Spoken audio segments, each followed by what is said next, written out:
Crawford Office Supply, we have everything you've been looking for. From desks and chairs all the way down to janitorial, break room, and school supplies, we have it all. We even do printing, and we offer free delivery for businesses in Calhoun County.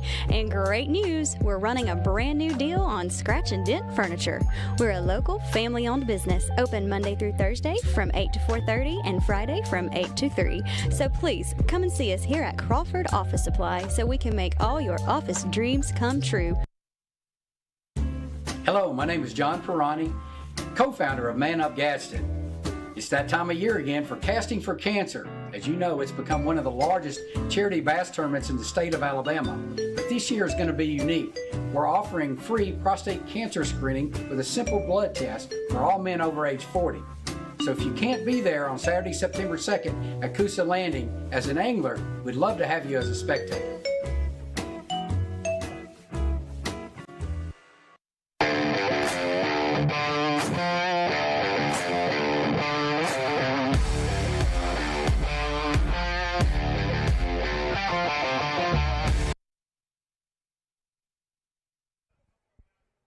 Welcome to the Coaches Show presented by Team 1 Chevy of Gadsden. We are here live on location still from Golden Eagle Stadium in Jacksonville, Alabama. This show is presented by Team 1 Chevy of Gadsden. We had the winning drive earlier, but if you want to be a winner and drive away with a winning vehicle, go to Team 1 Chevy in Gadsden. Guys, I'm just going to be honest with y'all, it's cold. Very cold. It's freezing. So I've got my man Austin Campbell with me tonight. Austin, what did you think about the game and the atmosphere here at Golden Eagle Stadium? The atmosphere was what I expected. This place was packed out, it was jumping, but the Yellow Jackets jumped on them early, which is as expected. I mean, two good teams, 4A good and 6A good. There's a difference in there. But both teams, I think, played to my expectations. But yeah, I mean, overall, it was a good game for this week. I got my guy Dex Preps back with us. Dex, how you doing? Cold. Dex said, I don't care what y'all think about me when I look like I'm cold. And then I got a guy, if you watched the winning drive, you saw Warren Mullins. He is the voice of the Yellow Jackets on the Big O Sports Network. What did you think about the game? You know, I was kind of surprised for Jacksonville's game plan coming into the game. You know, to let Ogle hold the ball as long as he did. And if you let a quarterback hold the ball against this Oxford Yellow Jacket defense, they're going to get after you and they're going to make you make decisions you don't want to make. Yeah, and I think that's a big thing, and we talked about it a little bit. The quick passes, getting people out in space for the Yellow Jackets, spreading the ball around. I think Oxford had a great game plan that they can use going forward. What do you think, Austin? Yeah, I think as well. I think that as well. Getting the guys like where you're talking about, where Jim, you know, Mr. Ogle was holding the ball, trying to let things develop when that time wasn't there. Yeah. Oxford, on the other hand, they were catching and throwing, all rhythm throws you talk about, just catching, hitting your step, and getting the ball out of your hands, and quick high percentage throws, which causes, you know, for your offense to get down the field more often. Keep going. Absolutely. But yeah, in Jacksonville's case, I mean, especially with the downsize of you know, just the size of the kids in the box and everything, they were needing to do more of what you're talking about with just catching the, you know, quarterback catching the ball and getting the ball out of his hands as quick as he can. Get those playmakers. Dex, before the show, you were talking about getting some footage on Jim Ogle. Yeah. Probably not as much footage as you would like, but what did you think about the senior quarterback for the Jacksonville Golden Eagles in person? I mean, he did pretty good. Like I say, you know, Oxford defense is like way, you know, faster than he's probably, you know, faced so far this year. So, considering the circumstances, I think he did okay. I think Jim, I mean, we talked about it earlier. I think that he did an outstanding job throwing the football while he was eluding pressure. Yeah. He had to step up in the pocket many times, but there was tons of plays where we saw receivers dropping balls and he was putting the ball right where it needed to be. So as far as Jim Ogle's concerned, I was impressed by him. He played up in classification to 6A talent, and I think he performed well. But to beat a 6A team and to beat a team like Oxford who's well put together all around, you got to have more than just one guy. Yeah. You do, and that's kind of going to be what the coaches for Jacksonville need to figure out. Who besides Kedrick Fisher can make a play? Yeah. Because you can't go into the playoffs, especially in the southern region, and just so strictly rely on one player to scheme, one player to get open every play. You know, you're going to have to attack the other side of the field opposite of Kedrick if you're going to make a run with this team. I believe you're right, especially when you talk about 4A South. And even with Oxford, I mean, Oxford, they got some identity things that they're, which I think a couple weeks ago when they played Clay Chalk was a huge test, and they played Hartsville. Hartsville's balling out this year as well. But when you get into these playoff runs, you talk about making an actual run, you got to have more than just a couple guys, a couple areas. You got to be able to attack from many different phases to win and go deep in these playoffs. So now we've noticed that you can hear Austin Campbell better now that he turned his microphone on all the way. Hey, I'm not the tech guy, baby boy. No, it was on your little microphone though. You only had it halfway. And so we want to hear your insight. Yeah.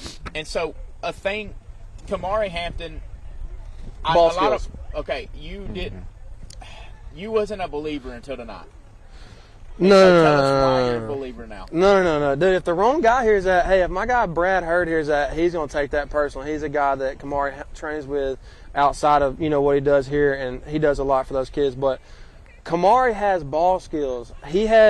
We talked about with Jim Ogle, a few throws that he had down the field. We'd like to see those Jacksonville receivers stick their foot in the ground and make a play coming back towards the ball. If they can't make the play, they might perhaps draw pass interference. Whereas Kamari Hampton, if that football is in the air, he is a ball hawk. He's going to attack it at his highest point, and the quarterback just puts it in a position where he can just go up and get it. Kamari Hampton, I am sold on.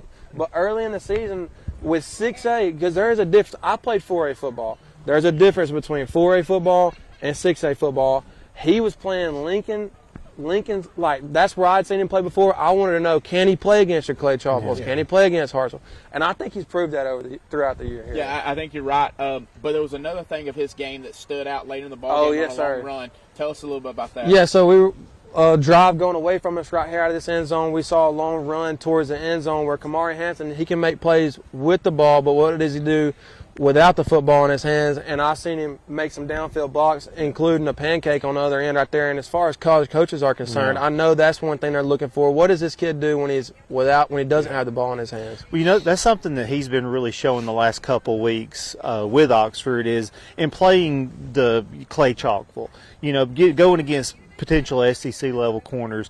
He kind of really grew up in that game to me and started using that big frame he has to put it to work. And like you said, not only in the run game, but being able to shield those defenders and enforcing his wills on the DB when the ball's in the air. Yeah. All right, so I know we're not completely finished on scores, but we do have a few finals going through. If we can look at the scoreboard, let's go through the scores a little bit and look at some of these scores and see if there's some scores that might surprise us a little bit when we look at these scores. So if we can get our Southern States Bank scoreboard up, we're still waiting on a score, a final from Childersburg and Winterboro. We'll let you know as soon as we get that final. 31-28, you saw it right there before we went off of it. But Oxford, going back to this game, the Oxford Yellow Jackets, the number 8 team in Class 6A, defeated the number 7 team in Class 4A 36-7. We just talked all about that game. We just saw that. When looking at the next score, Pell City, like I just said, another one-score ball game lost by the Pell City Panthers, 31-28, lost to the Springville Tigers. What do we think about that? And we talked, I think, in the pregame show, we kind of alluded to they have lost like 5 or 6 one-score ball games. Yeah. Well, how do you build off of that going into next year? Well, first of all, you can't just expect to come in and turn a 6A program around year one. But I think they saw enough this year to give them confidence going into this offseason. But you can use that as a coaching staff, I believe, in that weight room. One score, you're one possession away. When it comes down to you know that ball games in this time of year are won in the springtime and the summertime in the weight room. That coaching staff can use these close games against teams like Oxford, man. Yeah. Teams like Moody and those other games that they played close in and didn't win, they can use those that, to drive their kids, like, hey, we were one possession away in 6 games last year. What are we going to do right now? I think that, yes, they lost a ton of games, by 1 score, and that's heartbreaking stuff. But for Coach Probst and, that staff, using that as motivation for the next year, I think that's all you're going to need right there. Warren, you alluded to it earlier, just the inconsistency of their program. Like you talked about building a program, building a culture. How do you build that culture? Where does that start at for a program? Well, for Coach Probst, I went to a really good coaching camp with him and got some one-on-one time with him years ago. And with him, it's going to be about taking this into next season. And this year was about coaching. And going forward, it's going to be about getting the booster club involved, getting the resources they need, getting a practice schedule in place, and start fine-tuning the little things that, and you see his coaching losing all these close one-score games. Now he'll develop the training process and the practice habits to make those one-loss games one-loss wins. I mean, one-score wins, and then that's how he builds his programs. Always has been. Kind of like a college program. Yeah, it's always that's his MO, and the players will come follow him because he is a great coach, great offensive mind. Yeah, no doubt about it. All right, looking at the next score. Pell City, like we said, fell on the road at Springville in their finale, 31-28. Lincoln goes to Beauregard. That's a long drive to Beauregard. They lose 37-7. Does the Lincoln Golden Bears at Beauregard? And so, when you're looking at that, a tough loss for the Lincoln Golden Bears. It's been a rough year all the way around. I'm going to leave you out because it's kind of a rivalry game, and you don't really. But Dex, talking at the Lincoln Golden Bears, like it just from the outside looking in, what keeps them from putting it all together? You were at a Lincoln game. They have the athletes. What is it that keeps them from taking that next step as a program? I don't know. It's like they're not in sync with each other. That's the word I can use. It's just like. It's like they'll make one good play, then it's 3 or 4 bad plays. They go backwards, they go forward, backwards. So I don't know if I don't want to say it's coaching or it's just, I don't know. It's just they don't have it together for some reason. I can't really pinpoint what it is, but they're just not in sync with each other. Yeah, they definitely. You're absolutely right. It's they have some inconsistencies. Yeah. They struggle to move on to the next play when they make a mistake. They're very talented. It's a very talented football team, especially on the defensive line. Noah Sherdone, number 55 for him. That kid is a player and can wreak havoc in that region. Coach was asking me about him too. So. Oh yeah. Oh, he's impressive young man to watch play. He absolutely is. But you're right. They're struggling with consistency. All right, looking at the next score, you see it at the bottom of the screen there. The Central Clay County Volunteers defeat Wetumpka 28-7 tonight. Kind of expected that. Central Clay County goes up in classification to a Wetumpka team that's not a terrible ball team. It can kind of control the game. The number 3 team in Class 5A defeats them there 28-7. Central Clay, we talked about them a little earlier. What do they need to do better as they get into the playoffs, Dex? I don't know because they do a lot of things so well. I haven't really watched them too much, so it's really hard to say. I don't know, maybe pass the ball more. I think that when it comes to playoff time, and these are, in my opinion, like all classifications, you cannot turn the ball over. And a team like Clay Central, they're going to have that. They're going to have that first round at home. They're going to be expected to win. So come out, start fast. Play within yourselves. Don't turn the ball over, and create turnovers is a key to success in these playoffs for sure. Yeah, no doubt. Let's look at some other scores, and we're going to go through these pretty quick. Sylacauga 32, Piedmont 31. So Sylacauga goes to the Field of Champions and beats Piedmont tonight 32-31 in overtime. Oh, wow. And so a big win for Coach Schmelly, coming out and getting a couple of victories in year number 1. That's a program that's going to be tough to turn around, but we've seen them win before. Another game, Cleveland County, playoff implications. We talked about it in the pregame show. Cleveland County had it. All they had to do was win this ball game It was in their hands. If you don't win this ball game, you leave it in the hands of others. Cleveland County takes care of business 28-22 over Walter Welborn at the Hill in Welborn. Tough place. I think, Dex, you picked Welborn. Yeah. I think you picked. I picked Welborn. I picked Cleveland County just because. I would have picked Welborn. Yeah. You pointed out the distraction of senior night. Yeah, the senior night distractions and different things. And Cleveland, there was just a whole lot more to play for tonight for Cleveland County than there was Walter Welborn. Absolutely. I think that for both teams right there, that's a playoff game. I mean, it's a playoff environment for Welborn because Cleveland County had to have that when they go in and get it.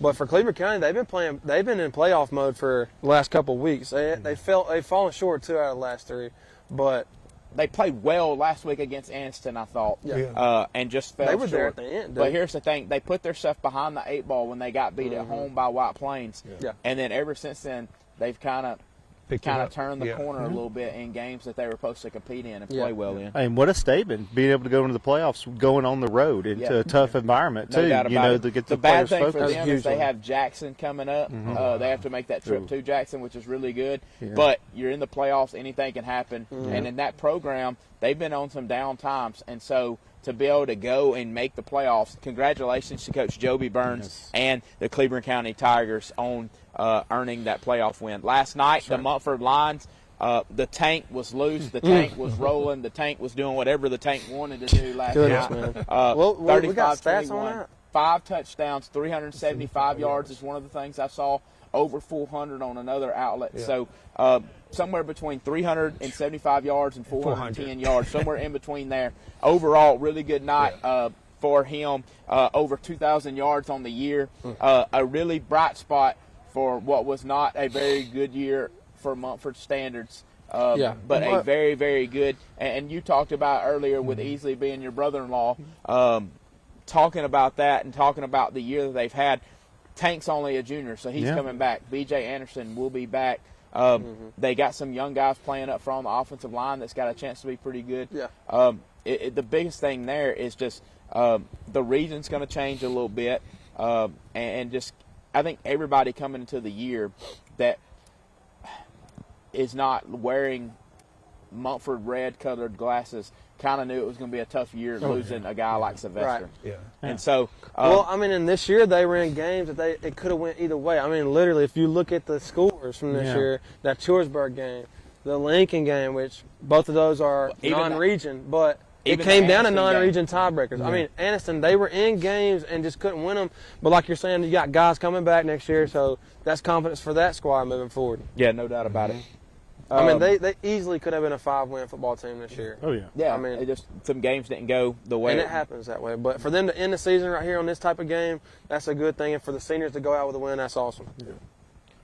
All right, so we've got a big game that we got the score on right there. You see it, Fort Payne, Cherokee County. Fort Payne goes to Cherokee County wins. We have the highlights for that game. We're going to throw it back to studio to Dawson and Jackson for highlights of that game.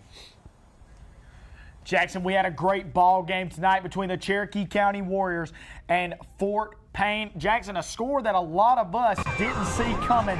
And here we go tonight. The Cherokee County Warriors have been led by Jacob Cornejo all year long, and they're looking to the playoffs here now. They are, and Jacob Cornejo is possibly the best running back in the entire state. He has been one of the best running backs in the state all year long, and we've seen Fort Payne go into this ball game saying, doesn't matter, we're here to win this game here tonight. And they did. They came out here and did everything they could to win this football game. And as you see, Fort Payne just trying to get some yards here on this tough Cherokee County defense. And they ended up doing it here, as you see right here, 6-0 ball game, Cherokee County winning, and this Cherokee County defense showing up to play. Really is. I mean, they just have absolute studs on both sides of the football. And there it is, Fort Payne, a little swing pass to the outside, and they're just getting extra yards off that play. And here's another play by Fort Payne. Fort Payne really just beating them down by just throwing short routes, short passes, and getting up the field, getting the ball out of the quarterback's hands quickly. And here's another good handoff for Fort Payne and runs over a defender. What a run for Fort Payne to get down to the 1-yard line. And here it is, reaching over into the end zone for a Fort Payne touchdown. And that's a good drive right there for Fort Payne. And here's Cherokee County. There he is, the man himself, Jacob Cornejo. Does not go down on first contact. And there he is. You see him. He is a dog. As Carson Tittle has been great for Cherokee County all year. Jacob Cornejo once again makes a move, goes in, and he is still doing it all year long. Like we said, just fell a little short tonight. Fort Payne with a huge win over Cherokee County here tonight, late in the season. Cherokee County looking to make a statement in the playoffs this season, and they're going to on the back hands of Jacob Cornejo. They really are. And you see Carson Tittle with a great pass for a Cherokee County touchdown. Cherokee County falls just short of Fort Payne. Chandler, we're throwing it back down to y'all at the field. Thank you, Dawson and Jackson. We appreciate y'all going and looking at some more scores, looking at going through that. You just saw the highlights for Fort Payne and Cherokee County. Talking about that game, kind of surprising a little bit. Dex, I don't remember who you picked. I think I picked Cherokee County. You picked Cherokee County? Yeah. I felt like Fort Payne, but it was a different ball game than what I expected. Yeah. I think Cherokee County, I think Fort Payne won in a different way than what I expected it to be. Kind of a slugfest defensive ball game, but a big win for Fort Payne, even though you're dropping down in classification. But Cherokee County, we've seen as one of the better teams in Class 4A. Yeah. I don't think that there are too many. I mean, obviously Cherokee County and that head coach we talked to, with that personality, he expects to win that game, and so do their players. But Fort Payne is not a pushover team. I mean, dude, and they play up in classification. I think that if you're not talking to a Cherokee County Warrior, that kind of goes as you would kind of see. I mean, because Fort Payne was scoring points in their class, scoring tons of points in their classification. I mean, I think Cherokee County can definitely take some positives away from that game and forward and still not miss a beat in 4A. Warren, what do you think there? I was, like you were saying, I was shocked by the game flow. I really was. I was expecting Fort Payne to be a little more high scoring and Cherokee County a little more powerful at the point of attack, and so, but hey, for Fort Payne, this really kind of gives them to be able to stop the run for a team like that. The coaches can't help but be ecstatic about the way their defense played and be able to show their players, hey, we can stop the run. No doubt about it. We can stop the run. Over there. Yeah. No doubt. And too, for Cherokee County, it gets them ready for the playoffs. Playing up in classification, a really tough team. Bigger offensive line. Your bread and butter is running the football. And you just played. You just sized up in the trenches that you've seen all year. That's probably one of the biggest offensive defensive lines they've seen. Yeah, so I think it's a plus for them. So go into some more scores. 46-0 last night. We saw Weaver beat Pleasant Valley. We talked about it earlier. Weaver's got some really good players. Guys coming back. Ken Kofor did a really good job. 4 wins in year 1. Could have been 6 or 7 wins. They lost 2 or 3 one-score ball games as well. So really good year for Weaver. Pleasant Valley kind of got to lick their wounds and go into the playoffs. Weaver going into the offseason. Big win tonight for Scott Martin and the Glencoe Yellow Jackets, 48-28. That can kind of, we talked about springboarding into the offseason. That can kind of springboard you into the offseason. And Glencoe desperately needs to take that next step forward and it's going to be year 3 under Coach Scott Martin. And so big win tonight, though, for Coach Scott Martin. And the big win. And that's a tough schedule in their year, too. What was it, Ohatchee and Hoax Bluff and then West End. So, definitely a positive for them to come out with a win tonight. No doubt about it. Speaking of Hoax Bluff fell tonight to 5A Sardis, 42-20. I still thought, I know Sardis is 5A, but I thought this game would be closer than what the score, and it could have been closer, but it's a 3-score ball game right there at the end. Dex, does this surprise you a little bit? Not really. I mean, 5A and what Host Bluff, 4A, 3A? 3A. I mean, Sardis should have won this game by this score, but like I say, you just never know. So that's why you play the game. Yeah, no, I mean, it's one of those things. Hoax Bluff, they kind of battle with some consistency. So, and Sardis is a good football team. 49-21, Randolph County over Ranburne. Kind of expected that score. Randolph County has proven they're a pretty good ball team. 1 loss on the year, I believe, to Welborn. And so kind of expected that score. Ranburne not going to the playoffs. Randolph County, obviously, as the 2 seed in 3A Region 4 in the playoffs. So look to see if Randolph County can make a run in the Class 3A playoffs. Collinsville 27-22 over Valley Head, a big win headed into the playoffs. Also for the Collinsville Panthers, the red and black Collinsville Panthers. They played well tonight. Congratulations. What was there? Did somebody say we're different flavors? Okay, so you wouldn't hear the other night on the Tuesday night show. Tanner Nelson, who coached with me at White Plains, he called me and he said, "Was Scotty drinking on air?" I was like, "Scotty don't drink no more." He was like, he said we were. First off, he said we were maroon or crimson or something other than red. Mm-hmm. And then he said that they played well in their 2 losses and they got school drugged by 5 and their 2 losses. And so he said, I don't know what he was talking about. He was effort was there. Tanner was like, we didn't play very well. And I don't know what he was talking about. Yeah. So it is what it is. Well, they put together some good wins, though, aside from them 2 losses they had. No doubt about it. They're still looking for a score on Brindley Mountain and Gaston. Fayetteville, a big win to end their season, 47-0 over Holy Spirit. A big win to Coach Limbaugh and the Fayetteville Wolves. Cedar Bluff comes up and defeats Donahoe 45-6. Donahoe, tough season. When's the last season that Donahoe had where they went 0-10? Last year. It wasn't last year. This guy. I don't know. I'm sorry, Coach. No, it's been a tough year for the Donahoe Falcons. It has. Thatcher. But look to rebuild. They're a team that don't stay down very often. They usually rebuild and figure it out. Wadley, big win over Woodland tonight, the number 6 team in Class 1A, 56-21 over the Woodland Bobcats. TCC, a big win last night over Galesville, 24-6. Is that 2 in a row? That's 3 wins on the season. And talk about when's the last time that's happened. I mean, you're talking about just a couple of years ago, TC might have had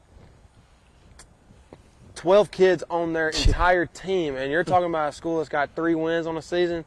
To some of our listeners, that don't sound like much, but for TCC, that is oh no, they're phenomenal. They are partying at Howell. Yes, sir. 3 wins. We talked about in the pregame show that Coach Garrett had one of the infamous quotes in their media day about his guys said, "Hey, we love offense." He's like, "No doubt they like offense more. We ain't tackling nobody in 4 years." And so they've obviously started playing defense down at TCC. 3 wins, a lot to build on going forward. Yeah, 3 wins may not sound like a lot to fans of programs and players of programs that are used to winning, but for these kids, I mean, you talk to any high school kid. You talk to me. I've been out of it for almost a decade, and I talk about it every time I get out here. It means something to everybody, even those schools that are struggling. So, great year for TCC and the Fighting Tigers. No doubt about it. The number 9 team in Class 1A, which they are better than the number 9 team in Class 1A, the Coosa Christian Conquerors, 49-0 over Victory Christian. It wasn't personal. It wasn't personal. It wasn't personal. Because it would have been like 80-0. Yeah, it wasn't personal. I mean, it went 94, 51, 51, 49. Yeah. So a lot of scoring. It obviously wasn't. In the words of Deion Sanders, it was not personal. Tonight. 7 points in 4 games. All right. So go into the next. They've given up. Yeah. Still waiting on a Childersburg Winterboro final. I've got some more scores in here that we didn't have. Southside will win their region with a big win tonight over Etowah, 45-27. As the show goes on, we'll try to look at how that region shakes out and who's going to be 1, 2, and 3 in that region. That region is wild. And for Southside to come out on top, if you'd have told me that Southside was going to win that region with some key pieces going down mid-season, dude. Yeah, no doubt about it. Coach Freeney and the Sax Wildcats gets their first win of the Freeney era, 29-27 over the Talladega Tigers tonight. What a game, man. So a great ball game. Hey, 2 teams. We talked about 2 teams hadn't won a game all year, still competing in a 1-score ball game right there. I mean, you got to say something about those guys who hadn't had the season that they wanted to have, but they're still competing in a game that to outside, to everybody else means absolutely nothing, but to them, it still means something. Yes, sir, it does. Great effort by both teams. We talked about this game, playoff implications for the White Plains Wildcats. Westbrook Christian and Steve Smith comes in to Robertson Field, beats them 45-16. Knowing what we know now, it wouldn't have mattered because Cleveland County took care of their business. But a big win right there for the Westbrook Christian. Westbrook Christian, I mean, you're talking about White Plains and Heflin going into those games needing to win, and you got Westbrook Christian and Heflin's got Welborn. Those are not two teams those aren't two teams you want to play. You need to win to get in. And not at all. Heflin got it done though. Not at all. Looking at some games that kind of surprised me a little bit, let's go back and talk about that Piedmont-Sylacauga game. In the pregame show, we talked about how hard it was to go into the Field of Champions and win, but how much energy was exerted in the games leading up to this by the Piedmont Bulldogs to try to get in the playoffs. It's a game that meant absolutely nothing to the Piedmont. I'm not going to say nothing. You want to win every game you play. But to Sylacauga, this game probably meant a lot more to them than it did the Sylacauga than it did the Piedmont Bulldogs. So Sylacauga, it's a big win for them. Like we talked, springboarding you into the offseason, getting some excitement back in that program. But I can't remember. I know I picked Piedmont to win the ball game. I think we might have all picked Piedmont to win the ball game. I picked Sylacauga. You picked Sylacauga? Hey, I'm making it known because I always do really bad. That said, you can talk about me all you want to, but I actually picked Sylacauga. Scoreboard, baby. What made you think Sylacauga was going to win the ball game? I just figured, 5A school, more depth. I just figured, I know Piedmont has a lot of kids that goes both ways, and they had like some injuries, a lot of Stupento kids, so I just figured Sylacauga should win the game. There's a lot to be said about playing up and down in classification. I mean, just me being, I'll just say this real quick, it's going to be funny, but for me being a Mumford kid, we always wanted to play PLC, we always want to play Oxford. Now, Oxford, my senior year, had 2 wins, we had 12 wins, but even in that year where we had 10 more wins, it would have been so competitive. And we could have ended up losing that game because there's a size difference, there's speed difference. And it's playing up in these classifications, it's surprising because Sylacauga's had a down year, and Piedmont's always there. And they've had a down year too. But when you play up in classification like that, 2 classifications up like that, it's expected that upper classification team's normally going to play well against that lower classification. Oh, absolutely. You got just better players in depth. So that's the key things. Let me ask y'all about this game because it was kind of surprising to me. The Cleveland County Tigers go on the road at the Hill, take care of business, 28-22 over the Walter Welborn Panthers. Thoughts on that game, Austin? I'll start with you. I think that, as we said earlier, that Heflin is a must-win game going to that, because if you lose and White Plains takes care of business, then like you said, it's out of your hands if you're Heflin and White Plains can win. So for them to handle business, that was the number one thing for them going into it, and they did. But moving forward, going into the playoffs, I think going into the Hill, that's going to be as good as the environment that you're going to have. And it's like week 0 of the playoffs right here. And so that's my thoughts, is that they were able to go in there and get the win anyway, anyhow, and they did. Warren, I'm shocked by it, but there is something about this game, about these high schoolers, the passion and the being able to take your destiny in your own hands, and that's what they did, because these 2 teams play at Welborn 10 times. Welborn's probably winning 8 of them. But here, Heflin comes in. They need this for the playoffs. Welborn celebrate, like you were saying, Chandler, probably a distraction with senior night, because senior nights, homecoming and senior night are nightmares for coaches. Nightmares for coaches. And so, but hey, hats off to Heflin. They took the bull by the horns and walked into the playoffs with it. It hurt. And for me, because when I seen Cleveland County play White Plains, they didn't have the best game. So that's the team I always had in mind. That last time I seen them play. So with Welborn, I know it's going to be tough, physical. They had the Williams kid at running back, the big offensive line, defensive line. So I just figured Welborn would have too much for him, but apparently I was wrong on that. So Cleveland County, hats off for them to win the game. Yeah, no doubt about it. Well, we're going to go to a quick break. We'll be right back on the Team 1 Chevy of Gadsden, the Coaches Show, right here live on location at Golden Eagle Stadium. We'll be right back. I don't function good in cold.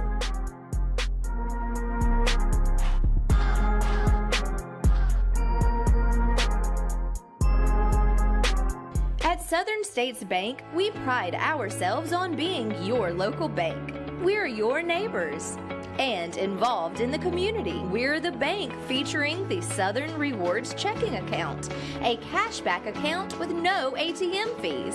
We're on the cutting edge and always have a smiling face to help you out. Stop being just another number at the big bank and start being a neighbor at Southern States Bank. Let us be the bank for you and your business. The Coosa Valley, on the banks of the Coosa River in Gadsden, Alabama. Fishing, boating, and paddling, and home to Team One Chevrolet. Team One Chevy has been serving generations for years. Even the grandkids are grown. Come by and see why so many people come back to Team One Chevy in Gadsden. Home of the best people, the best service, period.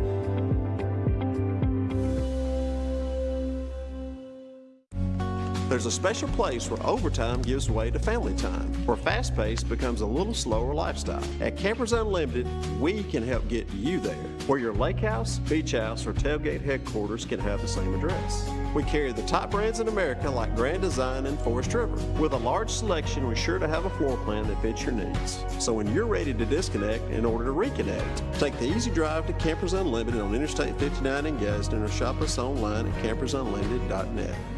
Serving Calhoun County in the state of Alabama since 1994, offering some of the most competitive interest rates in the mortgage industry, along with a wide variety of mortgage products. We are with you throughout the home buying process, offering you service before and after the close. Fast, reliable, local. Visit us today or apply online at our website, jacksonmortgageco.com. And you remember, if you need a home loan, call my daddy.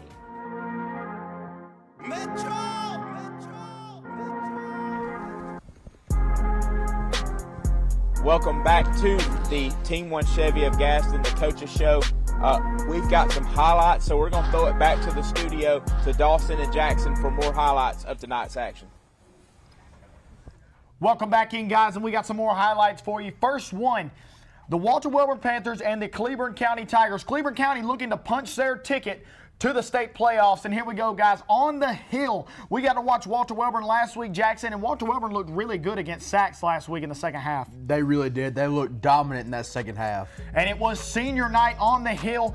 Tonight, Jeff Smith got his 101st win last week at Sachs, and tonight he's looking for his 102nd. And here we go, Cleburne County head coach Joby Burns has got his guys looking for the state playoffs, and tonight they played like a state playoff team. They really did. I mean, just clicking on all cylinders. And here we go, Cleburne County. That run game that Cleburne County has got is nasty.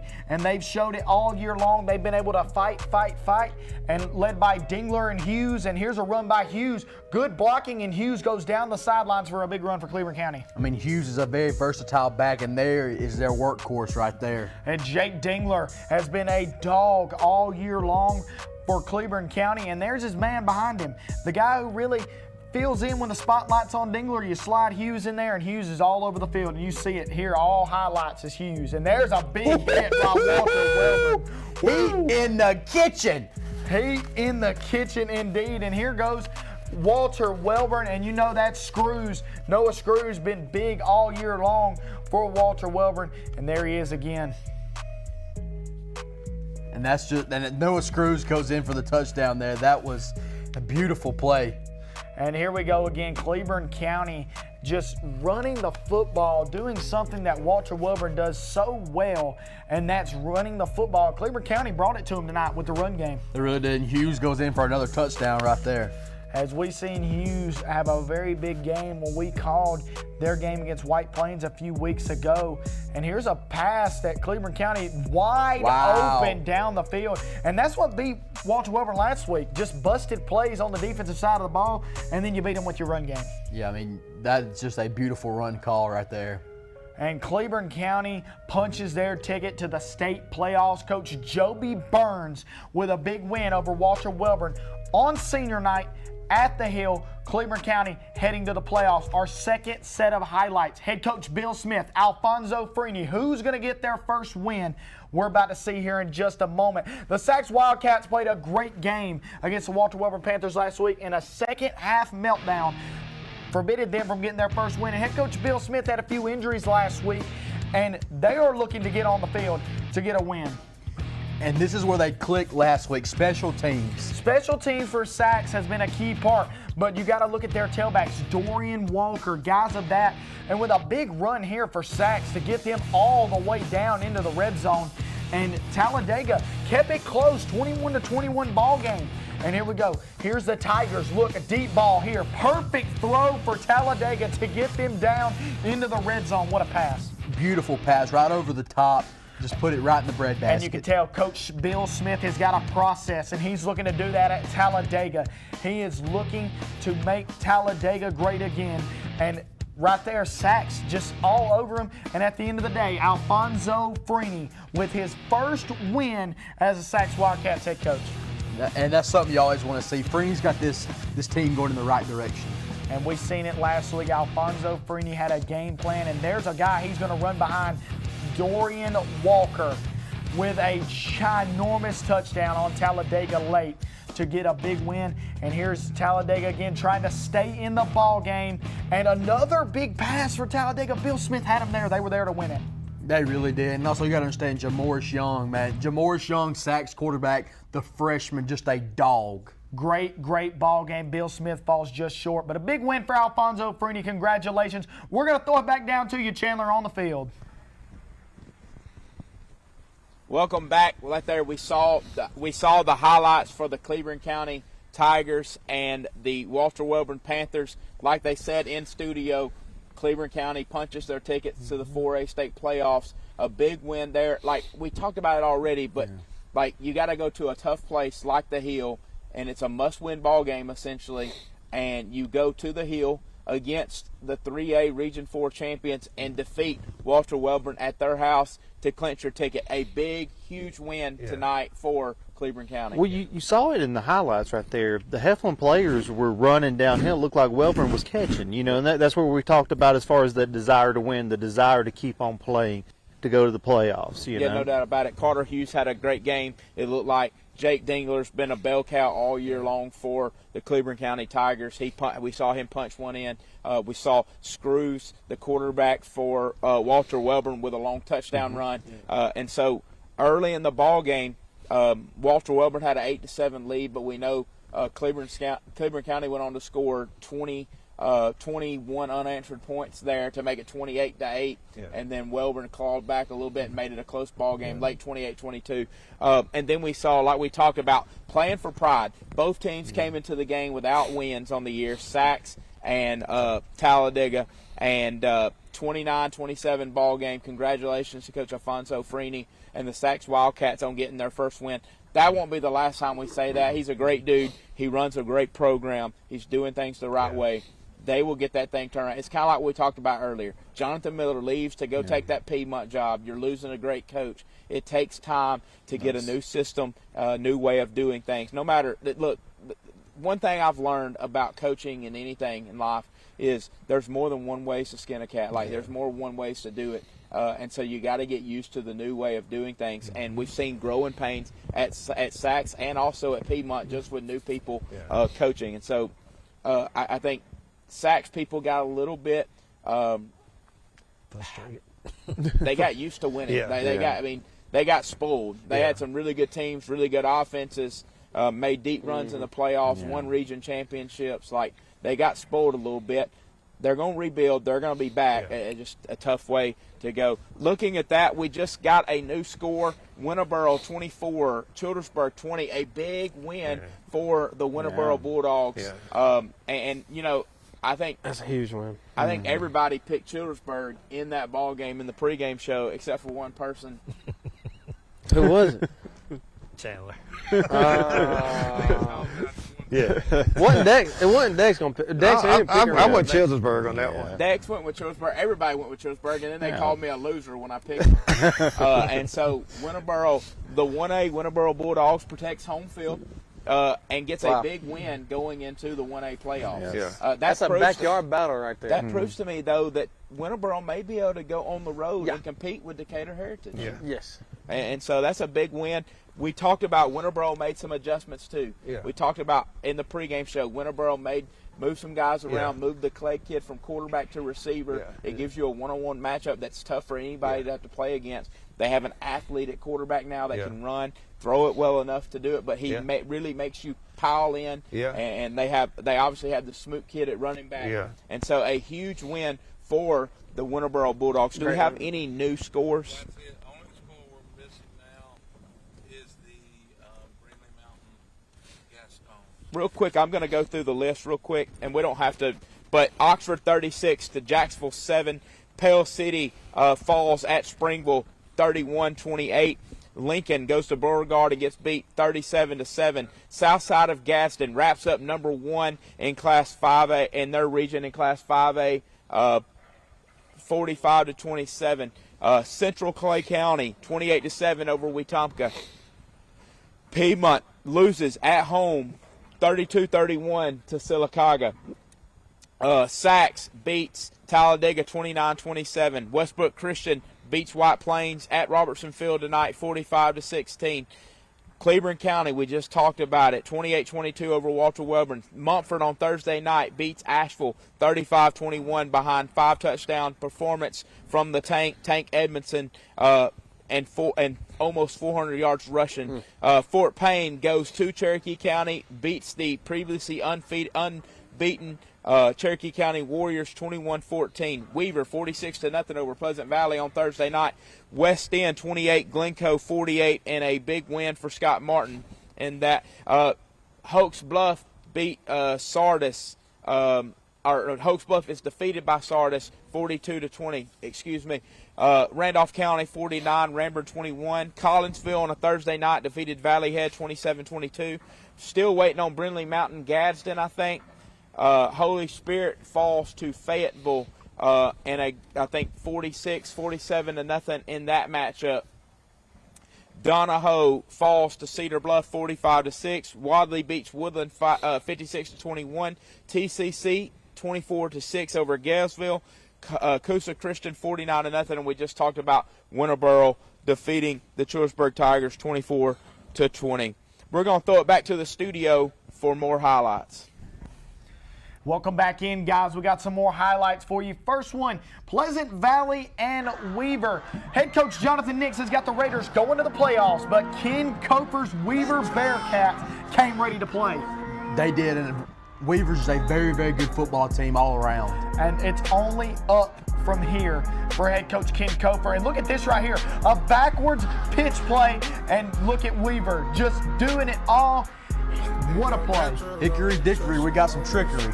What a play from the Weaver Bearcats.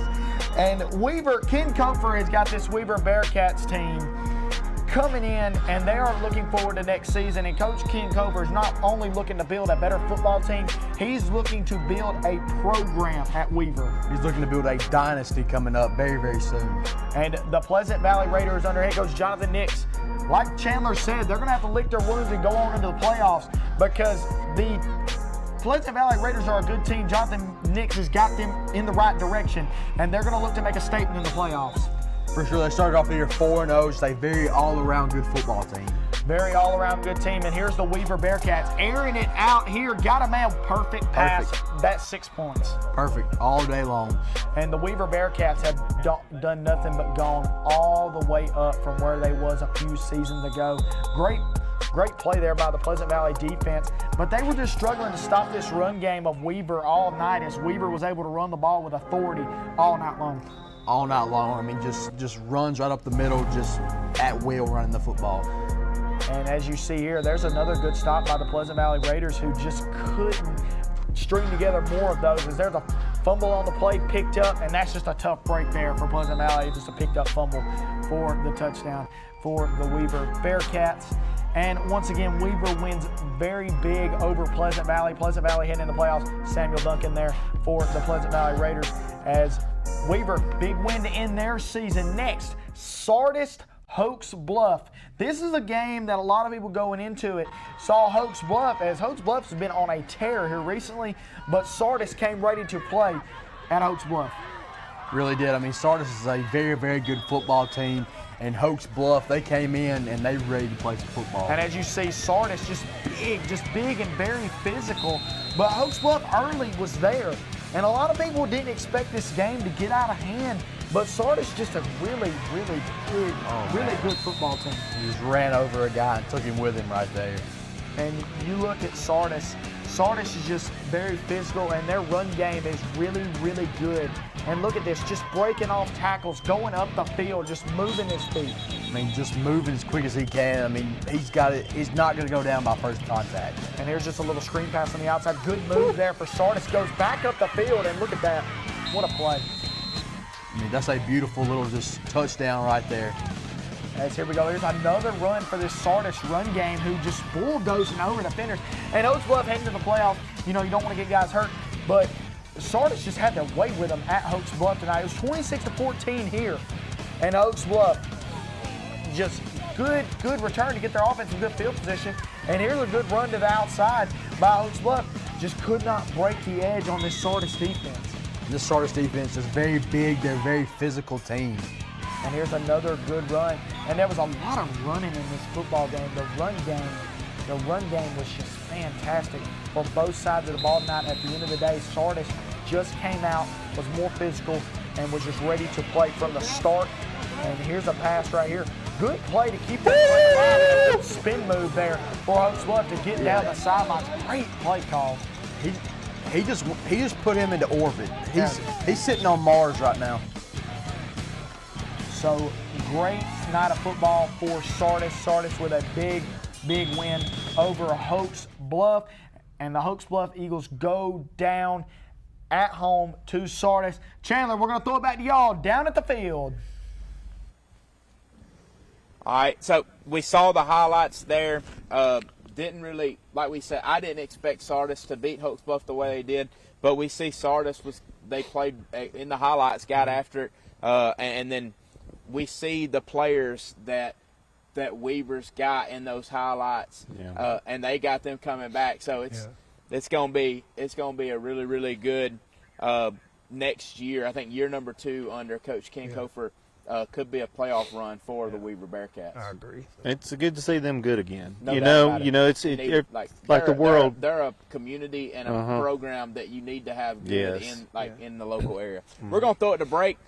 This is the Coaches Show presented by Team 1 Chevy of Gaston. When we come back, we'll start looking at more highlights and also playoff matchups for next week.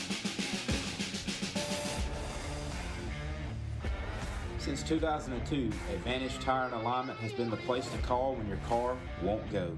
They specialize in new tires, used tires, and wheels. In addition, they also provide alignment services and vehicle repair like brakes, rotors, struts, shocks, and alternators. It is their goal to provide quick, convenient, and friendly service. If you want the advantage, go to Advantage Tire and Alignment, where the customer always has the advantage. I'm Dudley Miller and my wife Val, and this is the staff at Cremation Services. Together, we have over 100 years experience in funeral service. To me, career longevity is an indication of a person's ability to extend grace and compassion and deal with the family in an honest, trustworthy, and decent manner. We ask that you consider us at Cremation Services of East Alabama in your time of loss. At Oxford Dental Care, they believe in the importance of a healthy, beautiful smile. The staff takes great pride in the treatments they provide and the healthy smiles that they create. Their patients can take advantage of comprehensive dental care that's customized for their individual needs and desires. They provide general, cosmetic, and pediatric dentistry, emergency dental care, teeth whitening, implants, and veneers. Contact their Oxford office at 256-831-3432 or visit the website at oxforddentalcare.net if you have any questions or would like to schedule an appointment. Friendly staff, excellent service, beautiful smiles. A team you can rely on, Oxford Dental Care.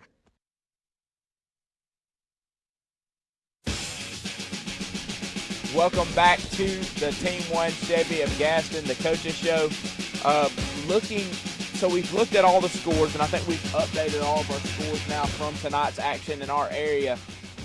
Let's look at what some of our local teams, what they're going to be matched up with next week for the AHSA playoffs. Looking at that, you see there first, the Anniston Bulldogs will take on the T.R. Miller Tigers, and I believe that is final.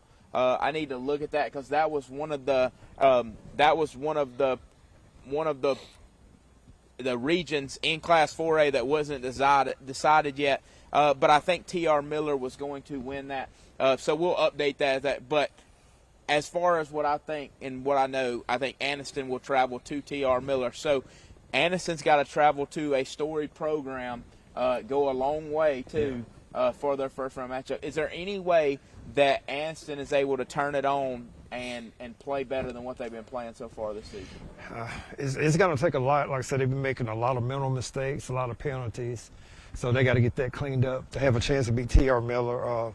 They just had a kid from T.R. Miller to commit to Alabama, a guy named Miles Johnson. So he's like 6'1", 6'2", 215 pounds, running back, linebacker. So they got to clean up some things if they want to win that game. Yeah, no doubt about it. Looking at the next matchup, I think it popped up and it popped back when we realized we were still talking about that matchup. The Oxford Yellow Jackets, and the Athens Golden Eagles. That will be at Lamar Field, and if I'm not mistaken, I think that's where we're going to be set up next week for our when we kick off our road to the playoffs as well, live on location at Lamar Field. And so Oxford and Athens, I feel like Oxford's able to take care of business there, but after that road, it gets a lot more difficult for the Oxford Yellow Jackets. We kind of talked about it a little bit earlier. Oxford would have Parker, the Thundering Herd, very good. A lot of D1 talent on that team. And then if they were able to get past Parker, probably another matchup, a rematch with Hartselle in the quarterfinals. So a very, very tough road for the Oxford Yellow Jackets, but you got to take care of the first round first to worry about all the other stuff. Bayside Academy and Jacksonville. So Bayside Academy is a really, really formidable opponent that's going to be coming to Golden Eagle Stadium. Do we believe that Jacksonville's going to be able to take care of business against Bayside? It's going to be tough after tonight, seeing what Oxford was able to do.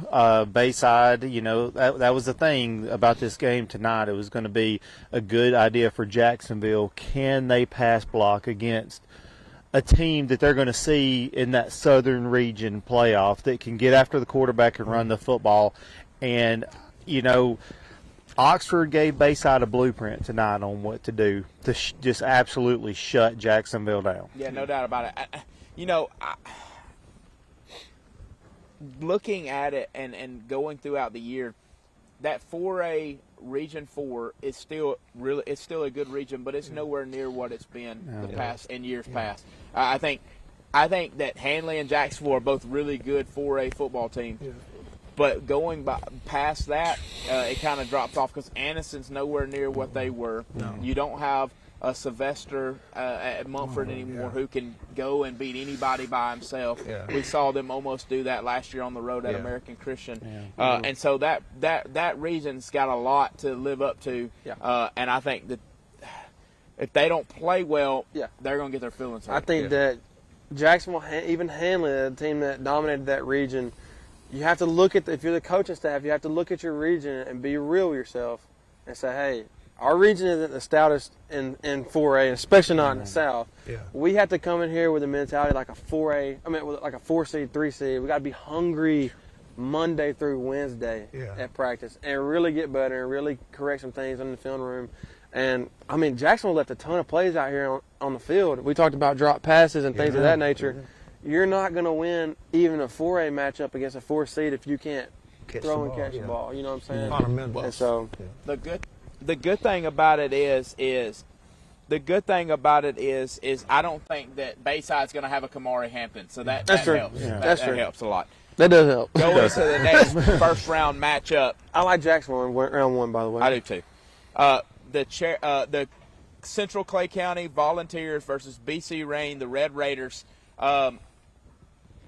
I'm sorry to BC Rain, but their season's probably going to come to an end next week. It is. You're playing one of the better teams in Class 5A at their place. I think Central Clay, and I honestly, selfishly as a fan, I want to see Central Clay County and Gulf Shores in the playoffs. So I'm hoping that this matchup goes the way, and I hope Central Clay and Gulf Shores hold up their end of the bargain, so we get to see that matchup. They was winning.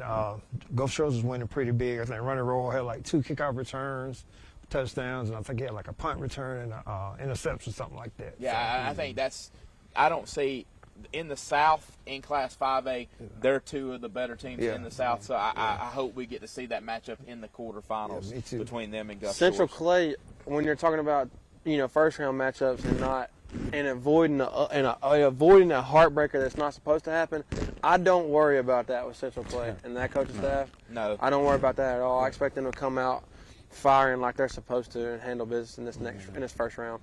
We do have an update from Bradley Mears. Brindley Mountain defeated Gaston 28-21, in case anybody was wondering about that score as well. So going to our next matchup, the Boaz Pirates will travel to Southside Gaston. This is a rematch. These two teams have already played one time this year in a shootout, 48-35, something to that extent. And Coach Justin Bowen actually talked about how he was worried a little bit about their secondary. So this is another game that we talked about a little bit in the pregame that's going to test that secondary. And so I think Southside of Gaston is playing better than they were when they played Boaz the first time.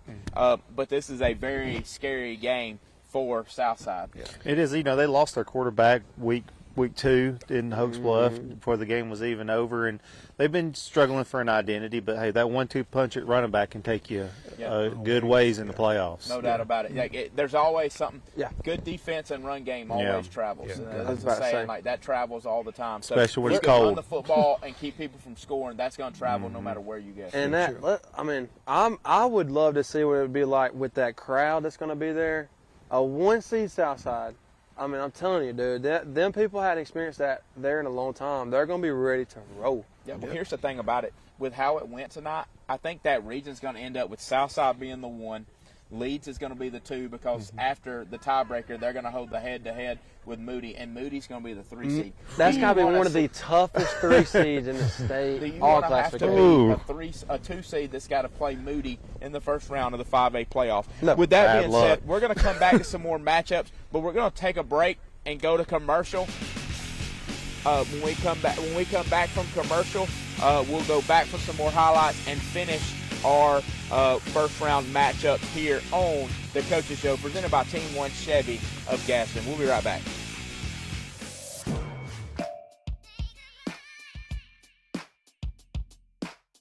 Bama Sheds and Pole Barns, locally and family owned with the best customer service.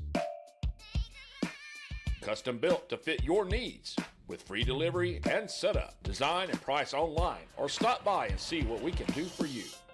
Nobody beats our prices and nobody beats our quality. Built in Alabama, made in Alabama. BamaSheds.com. For over 50 years, Oxford City Schools has been building a legacy that we can all be proud of. Academics, athletics, and more. While we are proud of where we've been, we are even more proud of where we are going. Oxford City Schools prepares children from elementary school all the way to the time that they graduate. Our goal is to mold students into future leaders and pioneers of this community and the world.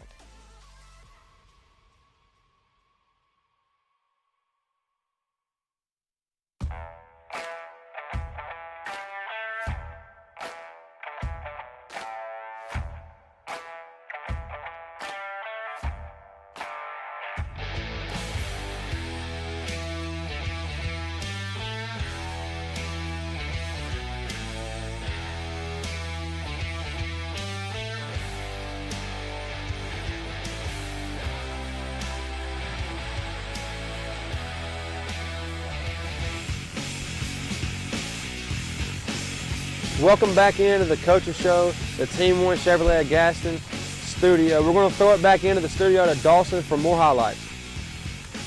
Welcome back in, guys. We got some more highlights for you. First one, Southside, Gadsden, and Etowah. Southside clinches a region championship, and it was all in the hands of this Southside running game. Mason Teague, one of the best running backs in the state, has a big game night for Southside. I mean, Mason Teague is just an absolute monster. And it's hard for Southside going at the beginning of the season. Southside had a few key guys go down. One of their starting quarterback goes down early in the season. They come back and they have a second string guy who does the job just fine. And Southside gets a big win tonight over Etowah. I tell you what, Etowah, that's a beautiful run right there. Good scramble out of the pocket. Nobody open, just took it and run. And when you lose a guy like Gage Neesmith at quarterback, Southside's got to find a way to do it. And their defense struggled here against Etowah, as Etowah had a few big runs here in the first half to really keep them in this ball game. It really did. And Etowah is a very good team. They're very fast and physical, but Mason Teague, there's nobody faster than him. And Mason Teague, we've talked about him all year, and they've got multiple running backs that can do it, but Mason Teague is the guy that sticks out. And look at that pass, and look at the pocket awareness there for Etowah to get this ball into the end zone for a touchdown. What a pass he Yeah, what a pass. I mean, that's beautiful. You can't place that ball any better. Right before the end of the second quarter was that pass by Etowah. We got our next game coming up, Glencoe and West End. Coach Scott Martin got a big win tonight for Coach Scott Martin. Coach Scott Martin's got this Glencoe team cooking. And look, Glencoe, we got to watch this Glencoe team put together one of the best first half of football we've seen out of Glencoe in a long time. And Kitchens was cooking when he was there. But this defense played good against Ohatchee in the first half. But here, you see their defense kind of slip up a little bit against West End right here. But it don't matter. When you got a quarterback who can fire it all around the field, but then gets picked off, that is not good if you're Glencoe and Coach Scott Martin. But Brady Kitchens is a very, very good and solid quarterback, though. And you see West End was really looking good. I mean, a good touchdown catch there for West End to really get them on the board. And you see Glencoe kind of hanging their heads a little bit. But Brady Kitchens, this guy threw one of the best deep balls I've seen in a long time. Another one right there. I mean, that is such a pretty deep ball. He's got a beautiful deep ball. And here's that run game. Glencoe had a really good run game against Ohatchee, and you see it here tonight, getting them in the end zone. And they had multiple guys do it. They played both ways. They just looked good. And here's another one here. Jet sweep to the outside, get West End biting on the inside run. They bounce it outside for a good play. And Glencoe's a very, very good and solid football team all around. And head coach Scott Martin's got to be pleased with this win here. And Coach Scott Martin knows about winning, and he's looking to bring that winning mentality and success to Glencoe. Our final set of highlights is the game me and Jackson got to call, the Oxford Yellow Jackets and the Jacksonville Golden Eagles. The Oxford Yellow Jackets was firing on all cylinders tonight, and one of the reasons why, because of that man right there, Kamari Hampton. I mean, mama, there goes that man right there. I mean, just a savage. He has done it all year long, and 50-50 opportunities tonight. He was 3 for 3. One of them was called back due to a penalty, but here's another one. Over the top, touchdown, great play. And a beautiful pass right there by Mason Mims. And really all these highlights, these Yellow Jacket highlights, the Golden Eagles had one drive where they was able to get the offense rolling underneath them, and Jim Ogle, Kydrick Fisher connect on a big play. But here's another guy that really had a very good game. Got hurt late. Hope he's okay. DK Wilson had a big block there by Kamari Hampton. I mean, threw him over and just let DK score right there. DK Wilson, great game for the Yellow Jackets. And here it is, Jim Ogle. Look at this pocket awareness. Gets out of the pocket, floats one over the top. Perfect touch to Kydrick Fisher all the way to the house for 6. And that was the best play of the night right there for the Golden Eagles. And because they struggled on offense all night long. Here's a safety by this Yellow Jacket defense, who they are really the ones to give a lot of credit to. We hadn't talked about them much. Big safety there late in the game to ice it. And Gillum with a beautiful tackle right there. And here's another one. Interception by Jim Ogle. Trying to thread it in there and just had nobody there. And Gillum had a huge game too as well. Yes, he did. Him and James Tapley with a very good game for the Yellow Jackets, who got big playoff games coming up for both teams. And guys, we thank y'all for watching here at the post-game show from Jackson Dawson. This is the last time you'll be seeing us. Y'all have a blessed night, safe night. Back to Chandler down at the field. So his plan was. Welcome back to the TV24. The Coaches Show, right here in the Coaches Show studio. Right here in the studio. So we saw the Southside Gadsden Etowah highlights, and you said it that Etowah must have listened to Cadillac's pregame speech from the week before. That game was a lot closer than I thought it was going to be. I mean, that was a one-score game for a little while, and then obviously Southside opened it up at the end of the ball game. But congratulations to the Southside Panthers on being region champs. Yeah, I don't know who it was that said it out here earlier. It might have been Dawson in the studio calling this game live. In these games right here where they're not in region and things like that, you want to go into these playoffs injury-free. Yeah. And so I think that's one of the main goals.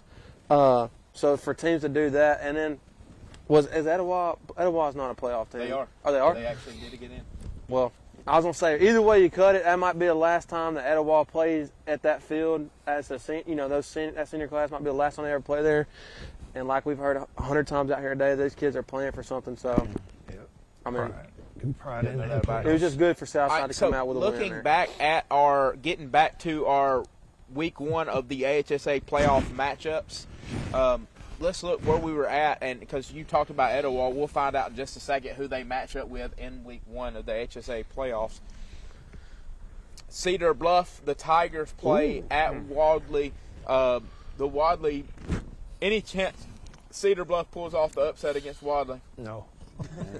Dex is cold. You can only get about, and it is cold out here. I don't care what. One word. He said one word answer, straight to the point. No, I agree with you, Dex. I don't. Yeah. All right, going to the next matchup. All right, Central Florence, the Wildcats will come up here to play the Cherokee County Warriors. Cherokee County will get back to their winning ways with a bad taste in their mouth. With a bad taste in their mouth. But hey, last year they lost that last game to Fort Payne and then made a run to the Super 7. So can they do it again? And there's a team that's going to be playing Etowah that may have something to say about that. Moving on. Jackson Aggies will get the Cleveland County Tigers. We talked about Cleveland County punching their ticket. They will make the long drive to Jackson, Alabama, to play the Jackson Aggies, who some people say might be the best team in Class 4A. Any thoughts about that matchup? Blowout. Do what? A blowout. Wasted game. All right, go into the next thing before y'all get us all in trouble. Jackson don't pay no bills. Collinsville and Southeastern, that could be a really good ball game right there. 3 seed versus a 2 seed. But I think Collinsville can actually match up with Southeastern. I think so as well. They can score. I mean, if they wear the maroon pants, they will. Yeah, as long as they don't wear the maroon that they don't wear, then we'll be all right. You'd have had to been there to get that, y'all. Going to the next matchup. Coosa Christian at Spring Garden. This is a rematch. This is a great matchup, round 1. Guess what? That will be perfect. I think Coosa Christian beat them earlier pretty soundly in the year, but last year Spring Garden beat Coosa pretty soundly in the regular season. Then Coosa came back and beat them. Any chance of what's the chances of Spring? I know it's a 2 versus a 3 seed, and the 3 seed is actually the favored team. Is there any chance that Spring Garden pulls off the upset at home? I think they can do enough to frustrate Coosa early, and then but Coosa is a machine. But great rivalry though. So anytime you get a rivalry game, it's going to be entertaining. Dex, you think it'll be personal? I don't. I think that Coosa Christian wins this game by a few scores, but I think that Spring Garden knows that Chandler Tyrese got them counted out from the very rip. I'm not counting them so out. They're going to go into this week fired up. And win. They're going into this week fired up. Spring Garden's going to be ready. It's anything about that. I said it's tough to go into the Garden and win. All right, going to the next matchup. Different Coosa team. Coosa will win that game. Oh, yeah. Etowah and West Morgan. We talked about a team that could rival against Cherokee County. West Morgan's averaging 50 points a ball game, undefeated. That they're rolling on all cylinders. Yeah, they are. So they're one of the better teams in Class 4A in the North, and so it's going to be a tough go for Etowah next week. But hey, anything can happen. Sure. That's why you play the game. Yep. This game will be a telltale because this has some common opponents between them. Yeah, you can't ever tell with common opponents, though. I mean, we're talking about You look at some of the scores in the games that we've had. Everybody matches up different. Yeah, there's different matchups in every game. Going to the next Flomation. Flomaton will travel to play Randolph County. I think this is one of the matchups that could possibly change. W.S. Neal may have something going on. They'll have to make a decision about that before tomorrow morning. But right now, Flomaton is playing Randolph County. We'll see if that changes later on. Randolph County's a team that's been playing really well. Flomaton could also play Walter Welborn. I don't know who they're. Like we said, there's some different. We made graphics for either one. We have no idea. I have no idea personally. I know one thing for sure. Flomaton don't want to play either one of them. They're not begging to play either one of those two. You're right. And I've seen something on W.S. Neal, but I can't remember what it was, so I don't know if they made a decision yet or not. So Gardendale at Gaston City. That's gonna be Gardendale, good. the 4 seed. You think so? I like that matchup right there, Dave. Gardendale is a 4 seed playing a 1 seed in Gaston City. I know Gardendale's been good the past couple of years. Guess what? Same coaching staff. Gardendale's been in those games before. Gaston City hadn't necessarily been in them in the recent years. Absolutely. I think that restoration is big in this game. I like Gaston City. Gaston City's region may not be one of the strongest. They're not, but I'm not saying Gardendale wins the game. I'm just saying it's 1 seed, 4 seed. It's not going to be your typical there. The Gaston City has beat a good Fort Payne team. They beat a good Carver Montgomery team to start out the year. They played well against a 7A Hewitt Trussville. I think Gardendale is not as talented as they've been the last couple of years. They are. And I think that's got a lot to do with it. And their coaching staff does get the most out of their kids, no doubt about it. Right. I know you're familiar. I'm familiar with Coach Eric Firestone, the defensive coordinator. I just don't feel like Gardendale is the same team that they've been. I think Gaston City takes care of business in the first. I agree with you on that. Hillcrest Evergreen could also be playing the Walter Welborn Panthers. One of those ones where we don't know. But we will find that out and try to have it updated for you tomorrow morning. Hoax Bluff will take Madison Academy. Madison. Hoax Bluff goes to Madison Academy with Hoax Bluff being the 4 seed. That's going to be a Madison Academy. They're not the Madison Academy they used to be. They don't have 2 SEC running backs in their backfield. But that's still going to be a tough matchup for the Hoax Bluff Eagles. I mean, they still got some talent up there. They got a linebacker that's really good. They do have, I think, a good running back as well, but it's not Kerryon Johnson good.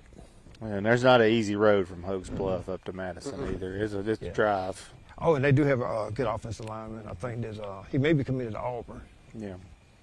So, Madison. All right, going to the next one. Piedmont will travel to J.B. Pennington. That's a tough matchup for J.B. Pennington. I think Piedmont's kind of playing better, and getting to that 3 seed was a big deal for them, not having to face Madison Academy. So, and so I think Piedmont kind of will get readjusted after a loss. A loss sometimes in a game that don't mean anything could be a good thing. Kind of get your focus back where it needs to be at. And so I look for Piedmont to go on the road and play really good against J.B. Pennington. Pleasant Valley gets the unfortunate task of going to Pisgah and trying to play Pisgah. I think Pisgah is one of the better teams in Class 2A. But here's what I got to say. 1, those helmets for Pleasant Valley, best helmet in the area. SMU helmets, I like them. Yeah.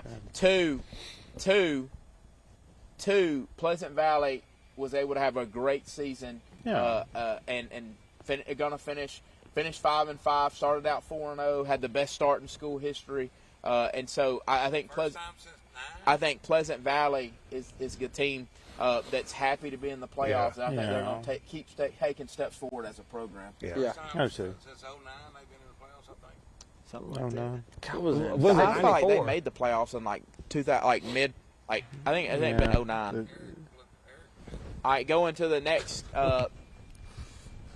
Valley Head and Raglan. I think it's going to be a tough matchup for Valley Head. Raglan is a really, really good 3 seed. And so they can score some points as well. I think Raglan can go on the road and beat Valley Head this week in round 1 of the playoffs. I agree. St. Michael and Handley. This is another region, in that region where we don't really know. We'll know for sure tomorrow. But right now, coming into today, St. Michael predicted was going to have to travel to Handley. Handley's one of the better teams in Class 4. That's going to be a tough matchup for Phillip Rivers. I was that's the only way they can win if Phillip Rivers suits up. That's the only way they kind of win.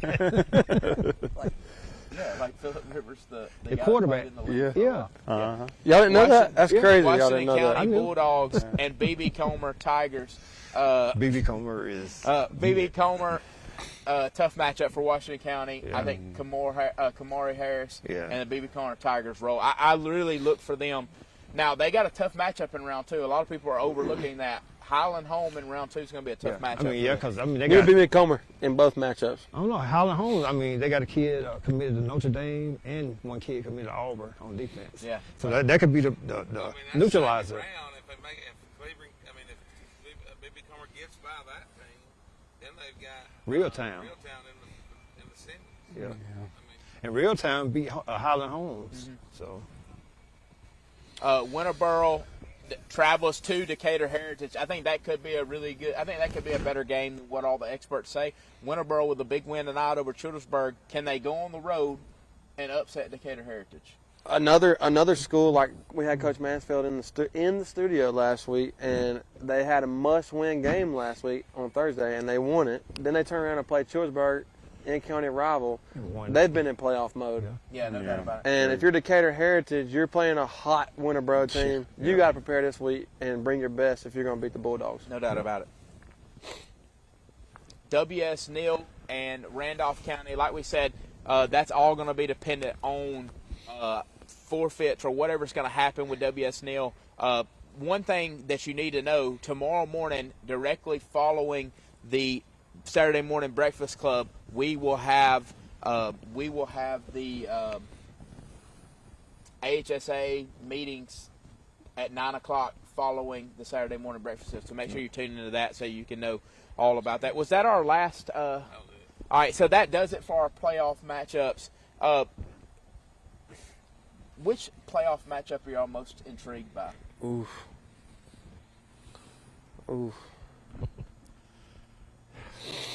I don't know. Everybody's like thinking. Yeah, there's so many good, interesting matchups. There's. I mean, there really are several of them. First round. Yeah. I think one of them you just talked about, Winterboro, going to Decatur Heritage, a hot Winterboro team. Piedmont. I'm excited to see what Piedmont does in the first round. Yeah. Somebody can hear me because I have a mic. You can repeat what I said. Piedmont in the first round. I think that'll be a really good matchup. I think Winterboro going to Decatur Heritage could be a good matchup. I'm intrigued by 1A Spring Garden and Coosa Christian. I'm intrigued by that as well. Nobody's given Spring Garden a chance to win. Said it. And it's at the Garden. It's a program that's used to winning. I think that could be something to where that definitely. Eric, do you want to throw it to one more break, and then when we come back, we'll finish out the show?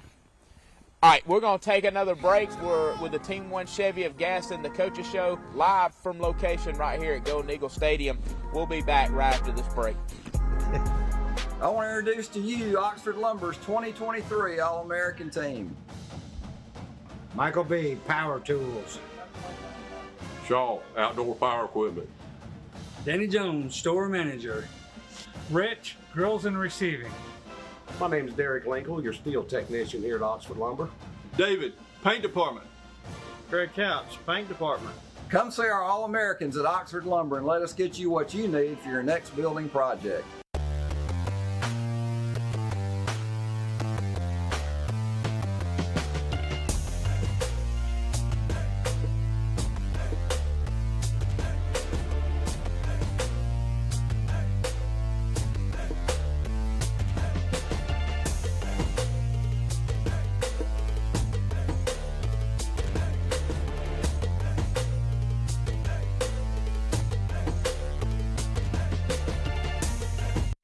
Crawford Office Supply, we have everything you've been looking for. From desks and chairs all the way down to janitorial, break room, and school supplies, we have it all. We even do printing, and we offer free delivery for businesses in Calhoun County. And great news, we're running a brand new deal on scratch and dent furniture.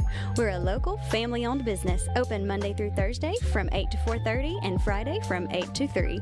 So please come and see us here at Crawford Office Supply so we can make all your office dreams come true. Hello, my name is John Perrani, co-founder of Man Up Gadsden.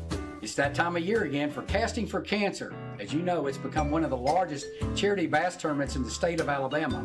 But this year is going to be unique. We're offering free prostate cancer screening with a simple blood test for all men over age 40. So if you can't be there on Saturday, September 2nd at Coosa Landing as an angler, we'd love to have you as a spectator.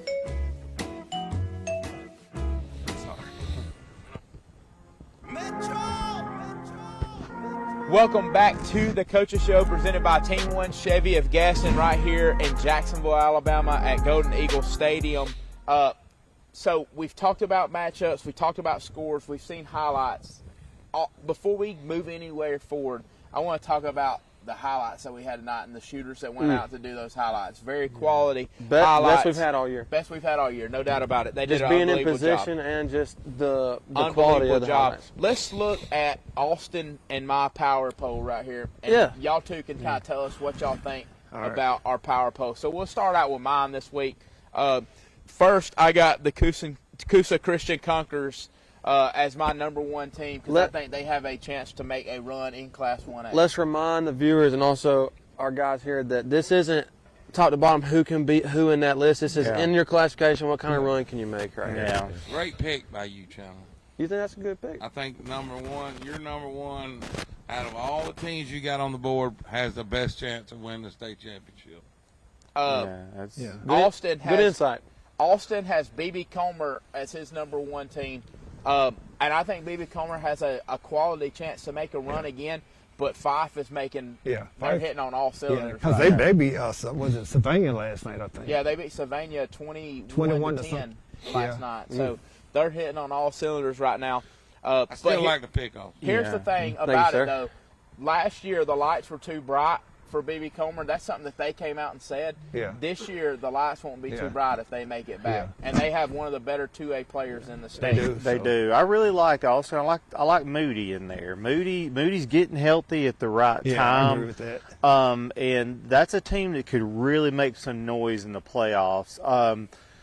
Jacksonville had a 3 seed. Yeah, that's true. And Jacksonville got exposed in that. I really worry about them in the South region now. That's on me. Like here's the thing. Like, I'm with you putting Jacksonville that high coming into tonight because their offense has been so explosive, and you never know until you can really get tested by a team that has some dudes that can get after the quarterback and could cover on the outside in the flats. And they faced it tonight, and it was not good. And so, like, I unfortunately really hate to and kind of fear what Jacksonville's going to be facing in this playoffs now. Because we've talked about how good 4A South is, and so honestly, looking at that, I believe both of us may have Jacksonville too high just because of the league that they're in and the side of the bracket that they're in.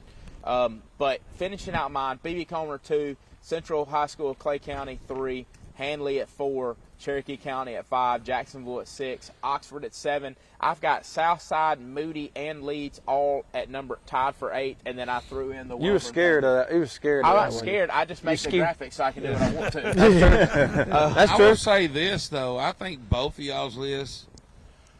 Well, coming into tonight, I can see it, but tonight Oxford needs to move up on both of y'all's lists. For what reason, Scott? Oxford is getting better and better. Oxford shut down a team tonight that I know they can play football. Yeah. I don't disagree with you. I know they can play football. And Oxford improved against Clay Chalmers. That's right. A switch went off for them that game. It really did. So when you start, here's the thing. These guys, Clay Chalmers stands in the way of the North. We know that. So if they can make it there and can play Clay Chalmers and play their game, Well, guess what? They may make it to Birmingham. I'm not saying Oxford's going to Birmingham. Don't all these people don't call me out for that, but Oxford tonight showed me a little bit more than what I thought Oxford Well, had. I'll tell you that Clay Chalk, when they played Clay Chalkville, Oxford was in that game. It was 2 mistakes that led to immediate point, 2 immediate touchdowns by Clay Chalkville that was really the difference in that game. Yeah, because they pretty much shut down McBall. It was Craver that kind of killed them. Finishing out Austin's list, Cherokee County at 2, Handley at 3, Jacksonville at 4, Moody at 5, Oxford at 6, Central Clay County at 7, Southside at 8, Welborn at 9, and Coosa Christian finally breaks his top 10 at number 10. And so we can go back off of the graphic back to us. But, guys, how can Welborn be over Coosa? Hey, just relax. Just relax, man. I'm not going to tell y'all why I got him at 10. Okay. But going back to what y'all talking about, I think Oxford does have a 6A. But here's the thing about Oxford, like their road is this: Athens, probably Parker, probably Hartselle, probably Clay Chalkville, Saraland. I didn't say they was going to win it. I just said if they get past Parker, they got a good shot at playing Clay Chalkville in the semi. Yeah. I think Oxford should probably be higher, and after tonight, Oxford should probably be over Jacksonville.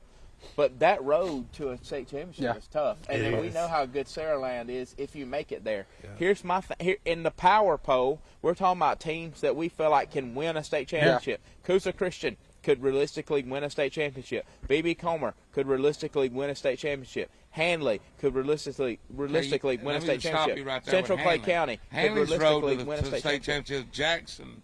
And then they got Montgomery Catholic. Yeah, I mean, I understand that, but I understand that. But have you seen Handley up front on both sides of the football? They're a different looking ball team than any. They look good. I've seen what Central Clay County did. They ain't got a place 5A schools. I know, not in the playoffs. I mean, but I'm just saying.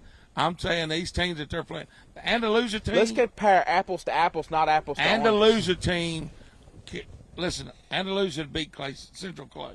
No, they wouldn't. I talked to a person I don't who know. played Andalusia and I think it's getting a little cold over there. I talked to a person that played Andalusia and Handley, and they said Handley's 2 touchdowns better than Hey, time out Andalusia. real quick, though. I think if Jacksonville's playmakers make plays tonight and it's scared of the moment out here tonight, this game's closer, and I think having them on that list in a closer loss right here, we don't look as crazy right now. Yeah, you're right. All right, we got 2 minutes out. Dex, give us your final remarks.